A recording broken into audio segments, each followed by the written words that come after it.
We like to believe that we are in control, that we sit firmly in the driver's seat of our own mind, hands on the wheel, eyes on the road, making conscious decisions that shape our lives. We believe our thoughts are chosen, our actions deliberate, our values self-determined. Yet the moment we truly pause, and look inward, this comforting illusion begins to fracture. With even a small amount of introspection, something unsettling becomes clear. Much of the time, we are not driving at all. We are following a route, a pre-installed navigation system, silently running in the background, guiding our choices long before conscious thought ever arrives. We experience only the surface, the display screen of awareness. Beneath it operates an unfathomably complex software, running on hardware shaped by millions of years of human history. And if we never attempt to understand the system, how it works, where it wants to take us, and how to override it when it malfunctions, we risk drifting through life unconsciously. We may travel far, yet arrive nowhere meaningful. At best, life becomes shallow and repetitive. At worst, it becomes quietly catastrophic. Few minds in history dared to explore this inner machinery from the inside. One of them was Carl Jung, the child who watched the world. From the shadows, Carl Jung was born in 1875 in the small village of Keswil, Switzerland, into circumstances that quietly shaped his inner life long before he could articulate them. His father, Paul Jung, was a rural pastor, intelligent, reserved, and spiritually conflicted. His mother, Emily Jung, was deeply emotional, depressive, and prone to strange spiritual experiences that unsettled the household. At times warm and nurturing, at others distant and unknowable, she embodied contradiction itself. For the young Jung, home was not a place of emotional clarity. It was a place of tension, mystery, and unspoken depths. As a child, Jung was profoundly introverted. He did not easily integrate into social groups. Instead, he turned inward. He spent long hours alone, engaging in elaborate fantasies, symbolic games, and intense observation of the adults around him. While other children played outwardly, Jung played inwardly. He noticed patterns. He sensed contradictions. He felt there was more happening beneath the surface of human behavior than anyone was willing to acknowledge. School did not suit him. He performed poorly. Not because he lacked intelligence, but because the rigid structure clashed with his internal world. At times, the pressure became unbearable. Jung began fainting unconsciously, escaping situations his psyche could not tolerate. Years later, he would realize something crucial. The body often speaks when the mind refuses to listen. A turning point came when his father confronted him with the possibility that he might amount to nothing. Something snapped. Jung recognized that continuing to collapse inward would lead to a future he could not accept, almost overnight. His relationship with learning changed. He began educating himself, obsessively devouring philosophy, theology, mythology, and ancient religious texts. Not because they were assigned, but because they spoke to the questions that haunted him. Who are we beneath our masks? Why does the mind behave as it does? What unseen forces shape our lives? Medicine, madness, and the mind. Despite his deep interest in philosophy and spirituality, Jung made a pragmatic decision. He would study medicine. At the University of Basel and later Zurich, Jung trained rigorously, grounding himself in science and empirical observation. In 1902, after completing his medical degree, he began work at the Bergholzli Psychiatric Hospital under Eugene Bleuler, one of the most respected psychiatrists of the time. Here, Jung encountered the raw, unfiltered extremes of the human psyche, patients suffering from schizophrenia, hysteria, dissociation, and psychosis revealed something unsettling. Their inner worlds were filled with symbols, narratives, and patterns that felt strangely meaningful, even when expressed through madness. Jung noticed something extraordinary. Different patients of different backgrounds, cultures, and education levels were producing similar symbols in dreams and delusions: serpents, wise old men, great mothers, shadows, death and rebirth. These were not random, they felt ancient. The meeting that changed psychology forever. As Jung's reputation grew, he inevitably crossed paths with the most famous psychologist of the era, Sigmund Freud, when they met in 1907, something electric occurred. They spoke for over 13 hours straight, barely stopping to eat. Freud saw in Jung a brilliant successor, someone young, intelligent, and scientifically trained enough to legitimize psychoanalysis. Jung, in turn, admired Freud's courage. Together, they traveled, lectured, and analyzed dreams. They challenged Victorian morality. They pulled the unconscious into public discourse. But beneath the collaboration, tension grew. Freud viewed the psyche primarily through a biological and sexual lens. Jung felt this reduction was too narrow. He sensed the unconscious was not merely a repository of repressed desires, but something far older, deeper, and symbolic. Their relationship began to resemble that of father and son, and like many such relationships, it could not survive independence. As Jung's ideas evolved, growing increasingly symbolic, mythological, and spiritual, Freud felt threatened. Disagreements hardened. The bond fractured. In 1913, the relationship ended completely. For Jung, the consequences were devastating. Descent into the unconscious following the break. Jung entered what he later described as the most dangerous period of his life. Between 1913 and 1918, he experienced vivid visions, emotional instability, and profound psychological turbulence. Rather than suppressing it, he did something radical. He turned inward completely. He documented his fantasies. He dialogued with figures from his unconscious. He recorded dreams, symbols, and archetypal images. This self-experimentation would later become the Red Book, a text so personal and psychologically raw that it was not published until decades after his death. What emerged from this descent was not madness, but structure. Jung realized the psyche was not chaos. It was a system. The psyche, more than conscious, thought Jung, defined the psyche as the totality of the human personality, conscious and unconscious combined. Thoughts, emotions, instincts, behaviors, memories, and symbols all formed a living whole. Most importantly, Jung rejected the idea that consciousness was the center of who we are. Consciousness, he argued, is only the surface. Beneath it lies vast territory. To understand this, Jung divided the psyche into three primary layers.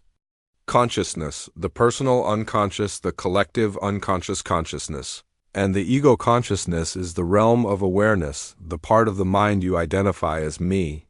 At its center sits the ego, the storyteller of identity. The ego creates continuity. It says, "This is who I am.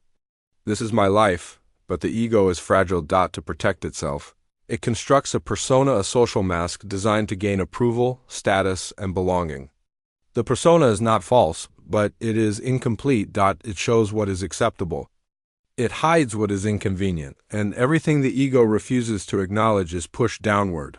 The personal unconscious and the shadow. The personal unconscious contains forgotten memories, repressed emotions, and denied traits. Here lives the shadow, everything about yourself you do not want to see: your jealousy, your rage, your insecurity, your selfishness, your unacknowledged desires. The shadow does not disappear because you ignore it. It waits, and it acts often through projection. The collective unconscious. Jung's most revolutionary insight was the collective unconscious. Unlike the personal unconscious, this layer is not formed by individual experience. It is inherited, a psychological echo of humanity's entire evolutionary past. Just as the body inherits biological structures, the mind inherits symbolic ones. Within this realm exist archetypes, universal patterns, such as the hero, the mother, the shadow, the trickster, the wise, old man. These archetypes shape behavior, dreams, myths, religions, and stories across cultures, whether people realize it or not. Individuation, the true goal of life for Jung. The purpose of life was not happiness. It was wholeness. He called this process individuation, the lifelong task of integrating conscious and unconscious elements into a unified self, not perfection, not purity, but completeness. To individuate, one must confront the shadow, dismantle false personas, integrate anima, animus, and align the ego with the self. This process is painful. It demands radical honesty, radical self-acceptance, radical courage, but without it, the navigation system remains unconscious and life remains misdirected. The first step into the darkness individuation begins the moment you stop lying to yourself. Each uncomfortable realization is a step downward into the psyche. Each avoided truth strengthens the shadow. Jung warned, one does not become enlightened by imagining figures of light, but by making the darkness conscious. To know your darkness is not to become evil. It is to become responsible. End of chapter 1. The shadow, archetypes, and the alchemy of inner transformation of chapter 1 revealed that we are not fully in control of our own minds. Chapter 2 confronts the far more unsettling question, what, exactly, is controlling us? Carl Jung discovered that beneath the ego's carefully curated identity lies a vast, psychological underworld, one that does not respond to logic, morality, or social rules. This underworld does not ask permission. It influences behavior silently, shaping relationships, ambitions, fears, and even destiny itself. At the center of this underworld stands the most misunderstood concept in Jungian psychology. The shadow. Meeting the stranger within the shadow is not evil. This is the first illusion that must be dismantled. The shadow is everything you are, but refuse to admit. It is composed of traits, impulses, desires, and emotions that the ego deems unacceptable. Some of these qualities are morally questionable: anger, envy, cruelty, selfishness. Others are socially discouraged: vulnerability, sensitivity, creativity, ambition, sensuality, spiritual longing. The shadow forms early in life. As children, we quickly learn which behaviors earn love and which result in rejection. What is rewarded becomes part of the persona. What is punished is exiled into the unconscious, but nothing disappears. The mind does not delete. It stores. And what is stored does not remain passive. Projection. How the shadow escapes? The shadow seeks expression. If it cannot live through you, it will live through others. This is projection. When you feel an irrational hatred towards someone you barely know, you are likely encountering your shadow. When you admire someone obsessively, placing them on a pedestal, you may be projecting disowned potential. Jung observed this pattern relentlessly in his patients. The traits we condemn most fiercely in others are often the ones we refuse to acknowledge within ourselves. The cruel boss, the manipulative partner, the arrogant public figure. They disturb us not only because they are flawed, but because they remind us of something buried inside. As Jung wrote, everything that irritates us about others can lead us to an understanding of ourselves. The cost of avoiding the shadow. Ignoring the shadow does not make one virtuous. It makes one dangerous. Repressed darkness does not disappear, it gains autonomy. A person who refuses to acknowledge their aggression becomes passive-aggressive. A person who denies desire becomes obsessed. A person who suppresses vulnerability becomes emotionally rigid. Worst of all, the shadow often takes control during moments of stress, intoxication, or power when the ego is weakened. History is filled with individuals who believed themselves righteous, while unconsciously acting out their darkest impulses, Jung warned. The less it is embodied in the individual's conscious life, the blacker and denser it is. Archetypes, the ancient forces beneath personality. Beyond the shadow lies something even older, the archetypes. Unlike the shadow, which is personal, archetypes are universal. They are inherited psychological pattern structures of instinct and meaning passed down through countless generations. You did not learn them. You were born with them. They appear in myths, dreams, religions, and art across cultures separated by oceans and millennia. The hero, the mother, the father, the trickster, the wise old man, the child, the warrior, the lover. These are not characters, they are forces, and they shape your life, whether you recognize them or not. When archetypes possess the ego, archetypes are meant to serve the psyche, but when they operate unconsciously, they possess it. A man possessed by the hero archetype becomes obsessed with proving himself, burning out, or sacrificing intimacy for glory. A woman possessed by the mother archetype loses herself in caretaking, forgetting her own needs entirely. A person possessed by the trickster becomes self-sabotaging, unable to commit or stabilize. Archetypal possession feels like compulsion. You say, I don't know why I keep doing this. But the psyche knows. The anima and animus, the inner other among all archetypes. None are more transformative or more dangerous than the anima and animus. Jung observed that every man carries an unconscious feminine image, anima, and every woman carries an unconscious masculine image, animus. These inner figures are shaped by biology, culture, and personal experience. When unconscious, they distort relationships. A man projects his anima onto women, idealizing them, falling in love with fantasy rather than reality.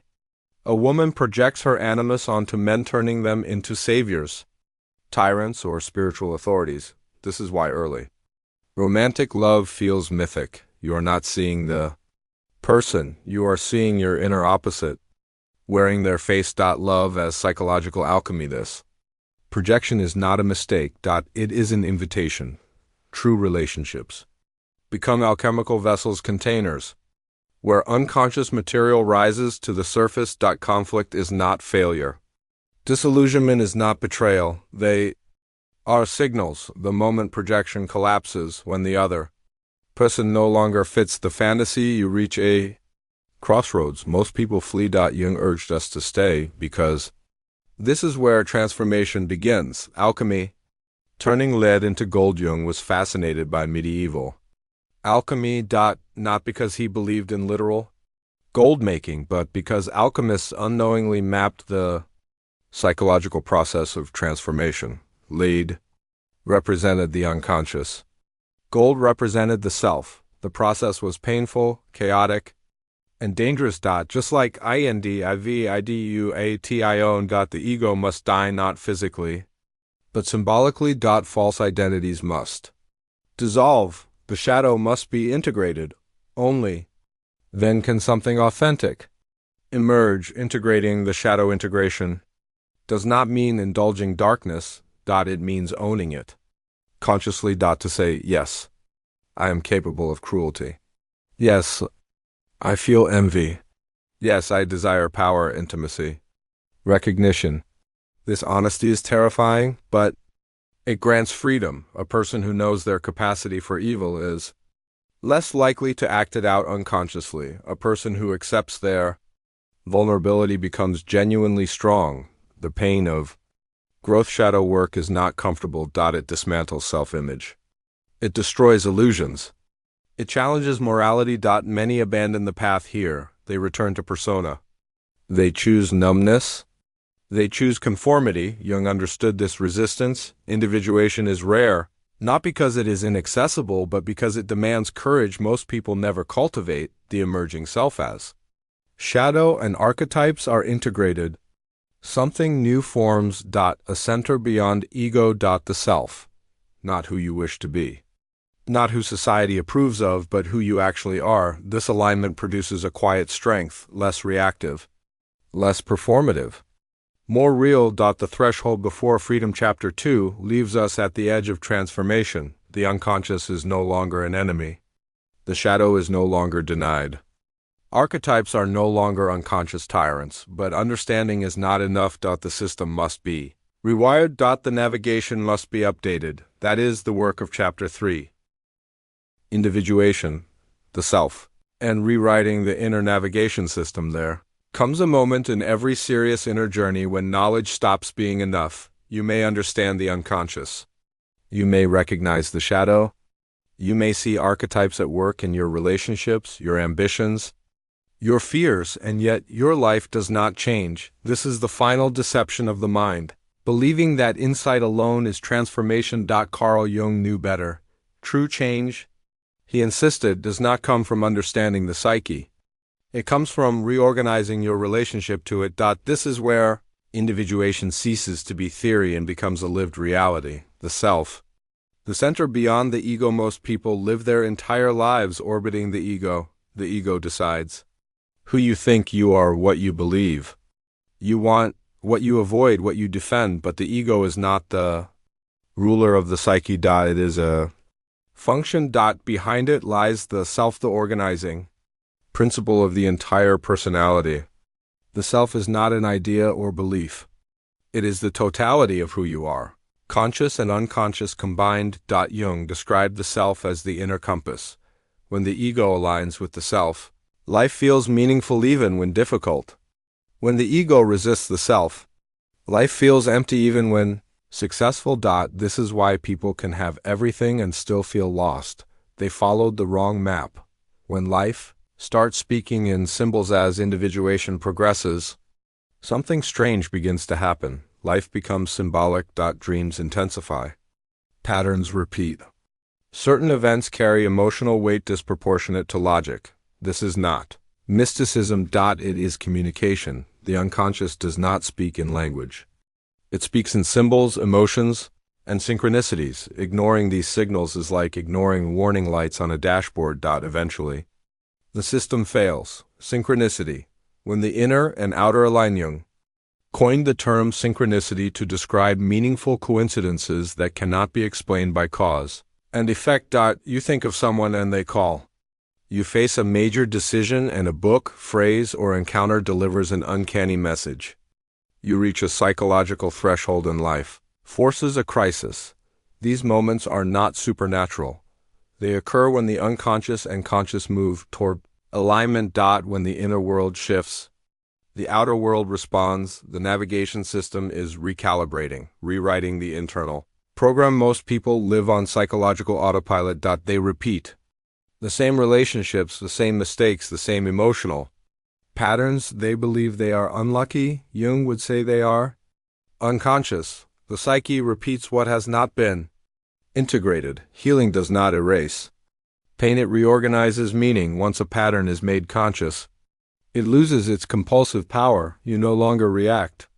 You choose responsibility. The price of freedom. Individuation comes with a cost. Once you become conscious, you lose the luxury of blaming others. You cannot unsee your shadow. You cannot unknow your projections. You cannot pretend ignorance. Freedom demands responsibility. Jung was clear about this. Until you make the unconscious conscious, it will direct your life and you will call it fate. Most people prefer fate. It is easier than accountability. Loneliness on the path, the individuated path, is isolating. As you shed personas, some relationships fall away. As you stop performing, some people lose interest. As you speak truth, comfort dissolves. This loneliness is not punishment. It is initiation. You are leaving the collective script. And writing your own. The paradox of wholeness. Individuation does not make life perfect. It makes life real. You still suffer. You still fail. You still feel fear. But you are no longer fragmented. You no longer fight yourself. Light and dark coexist. Strength and vulnerability integrate. Purpose replaces confusion. You are not happy all the time. You are whole. Love. After individuation, individuals love differently. They do not seek completion. They seek recognition. They do not project fantasies. They see clearly. They do not cling. They choose. Love becomes a meeting, not a rescue. Two whole beings walking parallel paths. Death of the false self, the final stage of individuation, feels like death, not physical death, psychological death, the death of who you thought you were, who you tried to be, who you pretended to be. This death is necessary because only what is false can die. What remains is essential, becoming the author at the end of the journey. The navigation system does not disappear. It becomes transparent. You still feel impulses. You still encounter archetypes. You still wrestle with shadow. But now you participate consciously. You are no longer a passenger. You are the author. Jung's final gift. Carl Jung did not offer salvation. He offered responsibility. He did not promise happiness. He promised meaning. And he left humanity with a single haunting truth. The privilege of a lifetime is to become who you truly are. Most never will. But now you know the map.